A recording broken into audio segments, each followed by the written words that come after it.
son guaraníes. Fue como una corazonada, dije, bueno, voy a ir a la fuente de Juan a consultar qué tiene que ver el fenómeno ovni en todo esto, desde el punto de vista de ellos.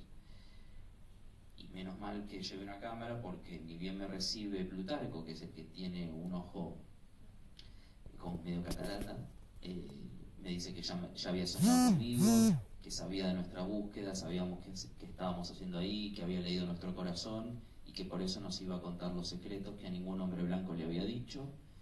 En el medio nos decía de la desconexión que tiene el mundo occidental frente a todo lo que tiene que ver con lo que nosotros llamamos mundo sobrenatural o paranormal, que nos ve como medio despistados, y que eso nos decía un poco que quizás sus palabras de 100 personas, quizás la escuche una o quizás ninguna, pero que igual estaba bien que se tome testimonio. Entonces ahí le dije, pero ¿puedo grabar? Y ahí me dijo que sí. Hay un aspecto que también me gustaría que explicaras al público que hoy nos acompaña en este pase especial, y es algo que a mí, como profesional también del mundo de la televisión, me llama la atención, y es que has conseguido que un señor que es ajeno a todo lo que son cámaras, focos, personal que se mueve a través de un rodaje, se emocione, llore, viva con intensidad todas y cada una de las escenas. ¿Cuál es la magia que utiliza Alan para obtener eso? Mira, voy a confesar que en realidad desde el primer momento que él se quiebra de esa forma me incomodó muchísimo, porque no sabía qué hacer. O sea, obviamente me corría del rol de realizador, ¿no? Me superó. De hecho, la primera vez que lo conocí bajé la cámara, no quería tomar testimonio de esa fragilidad. Otro quizás hace zoom, a mí no sabía qué hacer. Entonces pasaron los años y cuando retomo esta película, bueno, cuando lloras en esa escena, es la primera vez cuando él está, que le digo, bueno, ¿querés tomarte un mate? No, realmente no sabía qué hacer cuando estaba llorando, porque no pensé que se iba a poner así, no pensé que el trauma estaba tan a flor de piel. Y después, lo que pasó en la película es que me corrí de la premisa de intentar contar una película que hable del fenómeno ovni y mostrar una teoría diferente, que ese era como un poco lo que a mí me había entusiasmado desde el punto de vista teórico. Así, bueno, vamos a tratar de hacer una película que rompa un poco la llanura de todas las películas de extraterrestres, que muestran solamente una teoría que es la hipótesis extraterrestre. Pero como Juan empezó a tener esta sensibilidad, esta porosidad, dije, me pesaba solamente tomar ese testimonio y contar la parte teórica nomás. Dije, ¿qué se puede hacer con todo esto? Y bueno, la película empezó a tener, sin querer queriendo, un fin terapéutico, no solo para Juan, sino para mí y para todos. Y empezó a aparecer como una magia que excedía lo que estábamos haciendo. Juan empezó a elaborar procesos muy personales de todo. Bueno, ni hablar, que fue para mí el momento donde más sentí un martillo en la cabeza, cuando decidimos hacer la regresión y aparece el elemento del abuelo. Ese elemento fue sorpresivo para Juan y para nosotros. Juan siempre contaba la misma historia de los 12 años a los 50, que él se subió a un caballo, cruzó la neblina, se encontró con estos seres, lo agarraron del brazo, que es el momento que entra en ese espacio cósmico, pero no se acordaba eso. Él pensaba que lo agarraron del brazo, lo subieron al caballo y se volvió a su casa. Y en la regresión, mientras el doctor Berlanda le iba haciendo esa regresión, que por cierto dura 1 hora y media, estábamos en los 90 minutos de la regresión, lo agarran en el brazo y Juan empieza a decir, uy, estrella, bueno, como lo ven ahí, hay otros. Y de repente, cuando lanza la emoción del abuelo, nos miramos con cara de terror con Berlanda y dicen, termina la regresión y nos vamos los dos al campo a caminar. Y me acuerdo, Berlanda, no me lo olvido más, me dice, una persona que estudió 40 años todo esto y se sentía como un niño diciendo, ¿qué carajo es todo esto? No entendiendo nada. Y yo también me fui para el otro lado preguntándome lo mismo. Y la verdad que es una película, el proceso realmente nos hizo romper muchos esquemas mentales que teníamos, que inclusive hoy en día no sabemos bien qué se trata todo esto, pero me parece que también es lo mágico de que nos invita al fenómeno, que en realidad es un fenómeno, vamos, no es un fenómeno, es una búsqueda incesante hacia nosotros mismos. Realmente estar metido en este proceso terapéutico con Juan nos acercó cada vez más a preguntas existenciales que teníamos, y ese proceso no terminó con la película. De hecho, después de 2 años, hace no muchas semanas, Juan pidió que le hagamos una regresión más, le hicimos una regresión más, aparecieron elementos mucho más fuertes que lo que acaban de ver, cosas que Juan no se acordaba, otros contactos. La familia empezó a abrirse también, empezaron a decir hermanas que también habían sufrido lo mismo, madres. Entonces todo el círculo que empezó con Juan, que se cerró, empezó a generarse como anillos concéntricos de confianza, empatía, y empezamos a entender que quizás el fenómeno ovni va de generación en generación y va viajando. Así que bueno, eso. Aprovechando esta historia y por no demorar mucho más vuestro tiempo, sí me gustaría hacer 2 reflexiones. La primera, en relación a esta aparición del abuelo, me trajo a la mente cuando vi la película a un contactado que todos vosotros conocéis porque es muy próximo, Luis José Grifo, en la montaña de Montserrat, todos los días 11. Él en 1972 inició su contacto, era un alto ejecutivo de una empresa de helados, la Frigo, muy popular aquí, y él tenía sueños que anticipaban avistamientos que después se producían.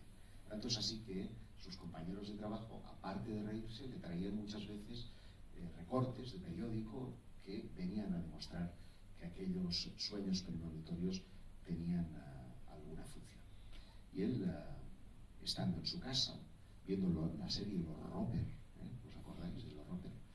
De repente siente algo en su cabeza que le impulsa a salir al exterior, a la terraza que da al mar, en Montgat, muy cerca de Badalona, o en Badalona, y allí ve su primer objeto no identificado. Pero lo que él siente es que aquello es algo mucho más íntimo y que tiene que subir a la montaña de Montserrat, una montaña que para los catalanes, y tú has vivido aquí un tiempo, tiene una gran significación. Tanto es así que él va aterrorizado a aquel avistamiento previa cita, no sube a la explanada donde hoy día tienen lugar esos contactos, sino que se va a San Jeroni, el punto más alto de la montaña, y lo que ve allí es una luz en la que distingue a sus familiares fallecidos. Entonces eso me trajo a mí a la mente cuando vi tu película. Y la otra reflexión es la del miedo, porque Juan, de los 3 casos que expone Alan, es el único que vence al miedo, y la curiosidad mató al gato, ¿no? Se mete de bruces en el interior de la experiencia que será la transformación de su vida. Y aquí podríamos contar muchos casos, desde el caso Galdar, en el que un médico atiende a una llamada telefónica para atender una urgencia médica, coge un taxi, y cuando está cerca del domicilio en el que tiene que atender al paciente, ve en un campo, a unos 100 metros de la carretera por la que él está pasando, un objeto circular, en cuyo interior, porque es traslúcido, en cuyo interior ve a 2 gigantes que están manipulándola, una especie de consola de mandos. Claro, aquello a él le aterroriza, le dice al taxista si está viendo lo mismo que él, y se pasó prácticamente 35 años de su vida no queriendo hablar con nadie de aquella experiencia, que fue recogida en un expediente militar, porque cuando salió despedido hacia el firmamento, una corbeta de la Armada tuvo la oportunidad de ver cómo aquel objeto salía disparado hacia el cielo. Aquello abrió un expediente, se le propuso hacer una hipnosis regresiva por parte del Ejército del Aire. Fíjate qué cuento tan interesante, pero él nunca quiso entregarse a saber más, a formar parte de esa experiencia transformadora. Y al contrario, quería hablaros de la experiencia de Miguel Herrero Sierra, que, bueno, él era aficionado a la caza, salió muy temprano, a las 5 de la mañana hacia el pantano de Buendía, en la provincia de Soria prácticamente, y bueno, de repente las luces del coche empiezan a fallar, el vehículo se le detiene y ve detrás de unos árboles, en lo que tendría que ser un campo. Él dice que es como una especie de casa, pero sabe que no hay una casa allí. De repente aquello se ilumina, le ilumina a él, piensa que es un camión, estúpido de él, y una voz le dice que venga, que no tenga miedo, que venga. Y él ve allí unos seres muy parecidos a los que describe Juan, enfundados también en una especie de neopreno que marca las facciones tanto de la cara como del cuerpo, con una especie de máscaras que también tienen una especie de tubo. Y hace un viaje muy parecido al de Juan, en el sentido de que él vence el miedo, se mete en el interior, aquellos seres le hablan del universo, le sientan en una especie de silla muy anatómica, en la que él siente que está haciendo una especie de viaje y ve allí a un tipo que es idéntico que él, y aquellos seres le dicen: no lo puedes tocar porque es el negativo de ti mismo. Fíjate que esto lo formula cuando la teoría atómica no se conocía y por lo tanto no se podía saber que si diéramos la vuelta al universo cambiaría nuestra polaridad y seríamos la antimateria de nosotros mismos. Tocarla liberaría un gran nivel de energía. Este señor, que hoy día trabaja en una empresa de ambulancias, jamás ha querido volver a contar aquella historia ni querer investigar en lo profundo, porque también se siente tremendamente marginado. De manera que tenemos muchos Juanes en España, en todas las partes del mundo, y yo creo que gracias a la labor de cineastas como Alan, que tocan la conciencia, que tocan nuestro corazoncito, lo que hacemos es abrir realmente la conciencia a un público muy amplio. Por mi parte, nada más, le cedo el micrófono a Alan y... Sí. Sí. A ver, el abuelo había fallecido cuando él estuvo en el encuentro, y él conocía de esos antecedentes guaraníes también. Sí, las dos. Juan tenía 10 años cuando falleció su abuelo, y el abuelo materno era el que tenía era el sostén espiritual de Juan. Sí, y entonces este abuelo había fallecido. Exacto. Y yo lo que he entendido es que solamente cuando él se va a ese poblado guaraní, es cuando él realmente puede todo aquello que tenía dentro sacarlo y estar más tranquilo, ¿no? Y yo lo que quisiera saber, ¿este señor vive solo o se juntó con una familia guaraní, o se marchó y se quedó allí, o cómo? En la actualidad. Él vive en la soledad, él vive en el campo, solo con sus animales, en soledad. Ahora no, ahora está con la familia, con esa familia que él se tuvo. Guaraní. No, o sea, con su familia biológica. Las guaraníes son la familia del corazón. Vale, pero que en realidad él no vivía solo, este señor. ¿Cómo, perdón? Que no vivía solo. Sí. Vivía solo y ahora está con una familia. Con su mamá, su papá, sus hermanos, o sea, todos viven muy Me cerquita. parece que la vuelta película vive en la soledad.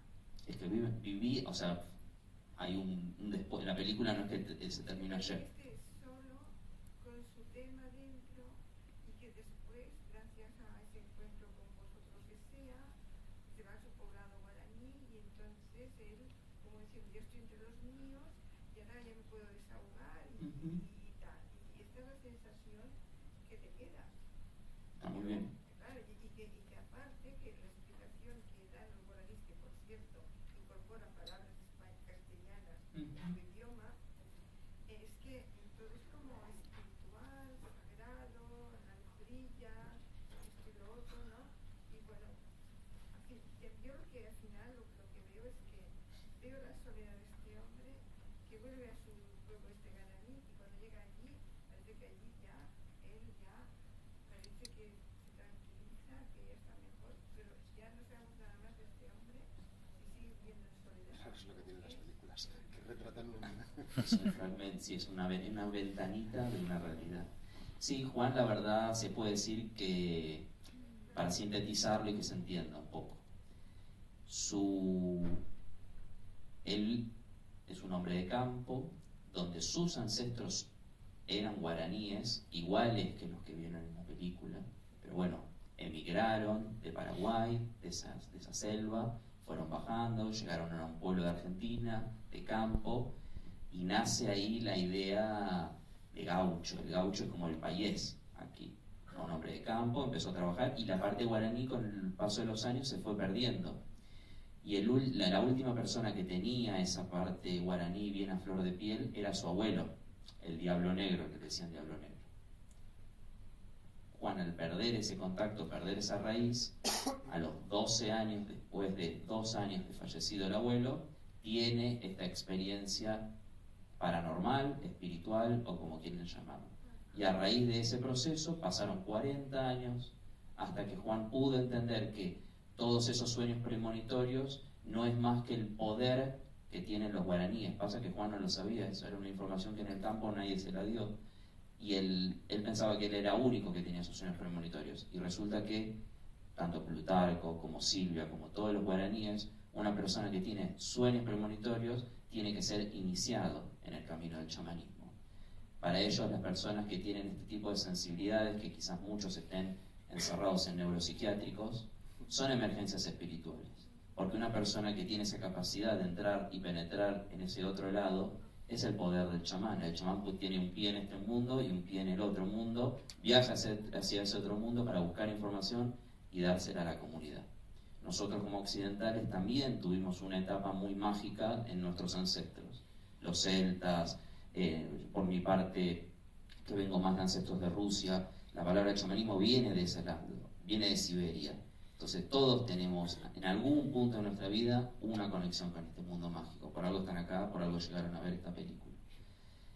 Es un poco lo que intenta hacer esta peli, es darle importancia a la identidad, al origen, y que cada uno se lleve de esta película lo que quiera.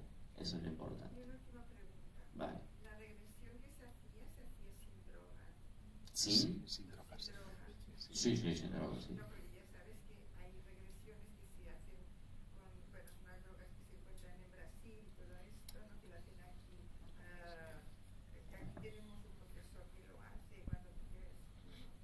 Vamos a ver, la hipnosis como tal solamente utiliza la sugestión hipnótica. En los años 50, la CIA y alguna otra agencia trató de utilizar el pentotal sólico como suelo de la verdad dentro de los procesos de hipnosis. Pero lo que tú me estás hablando, más que una hipnosis, son los procesos chamánicos a través de la soga del muerto, de la ayahuasca y de otras drogas, mal llamadas drogas, en realidad son principios activos de una planta, ¿no? No son considerados hipnosis, sino que son un viaje de otras características, que además Alan conoce muy bien de otro documental en el que vino trabajando. Pero en puridad no se trata de hipnosis, sino que se trata de otra experiencia de viaje que nada tiene que ver. Bueno, Marcos, la última pregunta y nos hacemos las fotitos, ¿vale? A nivel personal, yo te doy las gracias por el documental que has hecho. Lo considero, no desde el punto de vista técnico como película, que conozco algo a través de mi hermano, que es profesional como tú, sino la temática, es cómo la has tocado, cómo la has abordado. Me ha tocado mucho. Entonces te quiero dar las gracias por el trabajo que habéis hecho, a ti como productor y a ti como realizador. Se me ocurre el deseo de hablar contigo largo y tendido porque hay muchas cosas. Entonces, para hacer resumido lo que te quería preguntar, se dicen muchas cosas que no las recuerdo, que ahora te preguntaría, oye, ¿qué querías decir? O sea, tengo memoria... Así puedes venir el día 14. Sí. Pero en esta película, como observador, veo 3 viajes. El de Juan, que es el que queda más evidente, el de Jacques Vallée y el tuyo. Me imagino, que es lo que suele pasar en las películas, hay muchos momentos que no da tiempo a sacarlos, ¿no? Entonces yo te quería hacer 2 preguntas específicas. Una, tu viaje personal, porque hay un momento que hay una escena que tú sales, te haces preguntas y te cuestionas, bueno, ahí se ve que para ti ha sido un viaje profundo. Entonces quería saber de ti qué hay de esta película, qué está haciendo, independientemente que ha sido un nexo para algo más grande que ni siquiera tú sabías cuando empezabas. Y luego Jack Ballet, cuando hay momentos que tú has hablado con él, porque es un tío que sabe, me imagino, un huevo y más. ¿Qué cosas él te dijo a cámara que tú puedas contar si quieres? Porque eso es de Jack Ballet. Esas son mis dos preguntas y otra vez gracias, ¿eh? Y luego me dejas el teléfono y un día hablamos. Bueno, gracias. Empiezo por el final, que me es más fácil hablar de otros que de mí mismo. Y el tema de ballet, bueno, conocerlo fue también un viaje en sí mismo. De hecho, no estaba previsto en la película. Ustedes lo ven ahora todo ordenadito, pero fue un proceso de 1 año solo de rodaje, donde se tomó como nos tomamos el tiempo orgánico de ir descubriendo cada etapa. Y hubo un momento donde decidí escribirle una carta, ¿vale? Para ver si podía ir a San Francisco a hacerle una entrevista. Es una persona muy reservada, un perfil súper bajo. Es una eminencia en todo lo que tiene que ver con fenómeno ovni. Y le escribí una carta diciendo eso, si podía hacer una entrevista. Me contesta después diciéndome que sí, que no había problema, que viaje. Pero en la postdata me pone, pero me parece que sería mejor, si no quiero intrometerme en cosas que no me competen, pero me parece que estaría bueno poder viajar a la Argentina y estar con Juan y poder ayudarlo. Dije, listo, yo también. Y ahí hicimos un proceso de una semana y media, en un campo, tranquilo, como el que ven, ahí tranquilito, charlando, filosofando, por momentos filmando, pero principalmente disfrutando de ese momento. Y verlo también a Juan, a Ballet caminando, yo me ponía también como vos observando esa escena, porque también era una escena que no estábamos filmando, pero verlos a los dos caminando y preguntándole a Juan cosas, y veía a los dos como lo mismo, o sea, veía que eran dos personas iguales, viniendo de mundos completamente diferentes, pero con esa misma sensibilidad, ambos dos. Y me acuerdo, una vez le pregunté a Ballet, bueno, seguía más enroscado con el fenómeno, ¿y qué llegaste a descifrar? ¿Qué es? ¿Qué pasó? Estábamos con Adrián en una, no sé si la cena, almuerzo, la cena, y él me lo resumió de una forma maravillosa, y ahí toda la ansiedad se me fue por descubrir, porque me dijo, mira, el fenómeno ovni se trata del vínculo entre las personas, solo eso.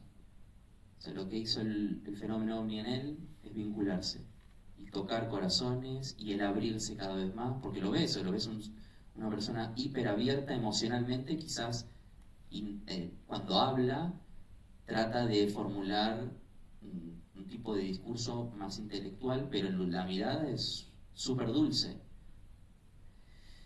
Y ahí me relajé de todo en el enrosque mental que tenía y dije, ya es verdad, si se trata del encuentro con las personas, si se trata de lo que me pasó con Juan, de que me abrí, se trata de cómo lo ayudé, cómo él me ayudó a mí, hay algo más grande, seguro, ¿qué es? No sé. ¿Qué pasó con Juan? Se encontró con sus ancestros. ¿Qué le pasó por dentro? No tengo idea. ¿Qué pasó después cuando proyectamos la película en su ciudad natal? Que fue la mitad del cine eran los Pérez, la familia de Juan. ¿Qué pasó? Una sanación colectiva. Las hermanas llorando, los primos llorando. Ahora te entiendo, hermanito. Qué lindo. Oh, tantos años que te tratamos mal. Qué bueno. ¿Qué pasó? La mamá sanó. La mamá fue un día especial, no estuve en ese día porque era muy fuerte. ¿Y qué logré entender de la mamá? Por ejemplo, la mamá, si la tocabas, no quería que la toques. Entonces dice, uy, qué persona osca, ¿no? Medio ogro, porque era una mujer que siempre tomaba distancia de todo, menos de mí. A mí me trataban súper bien, pero con recelo. Y decía, qué raro, esta mujer enigmática. Y en un punto, cuando inicié el viaje fue por la mamá, para descubrir sus secretos y sus cosas. Y una de las cosas más fuertes que me enteré de la mamá es que en realidad no es que no quieren que la toquen porque no quieren recibir cariño o lo que sea. Cuando uno la toca, ella recibe la información del otro y es como que empieza a ver imágenes como si fueran los sueños de Juan. Y ahí ella se aisló por eso. Y un poco Juan tiene esa hipersensibilidad y que eso recién ahora se enteró Juan. Y ahora la entiende a la mamá desde otro lugar. Entonces es como que el proceso, en realidad me tomo la importancia de lo de ballet porque al permitirnos tocar este tema desde ese ángulo, desde el vínculo entre las personas y nada más, permitió que resalte cada vez más el aspecto humano que tiene el fenómeno.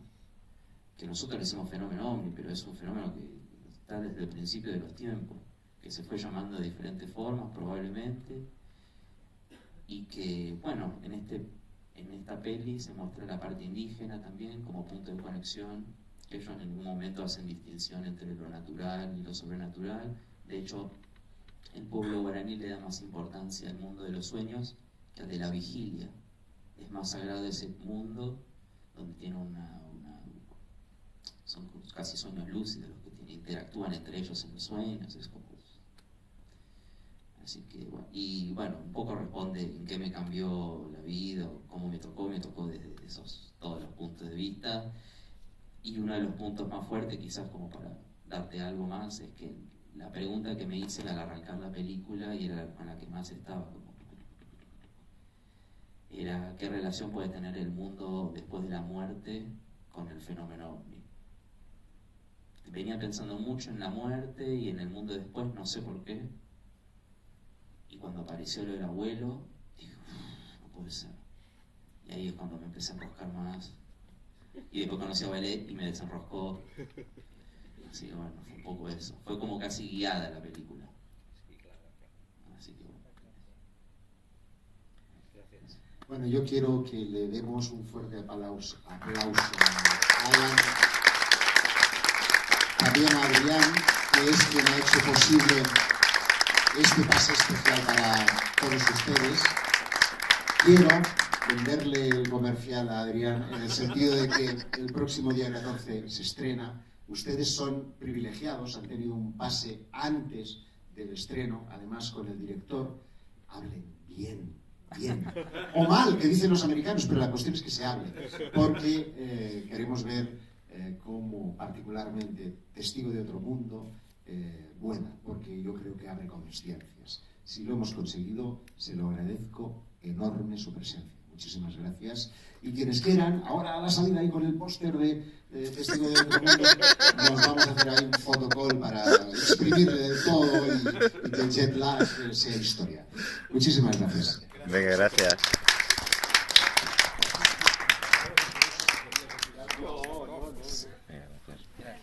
Gracias.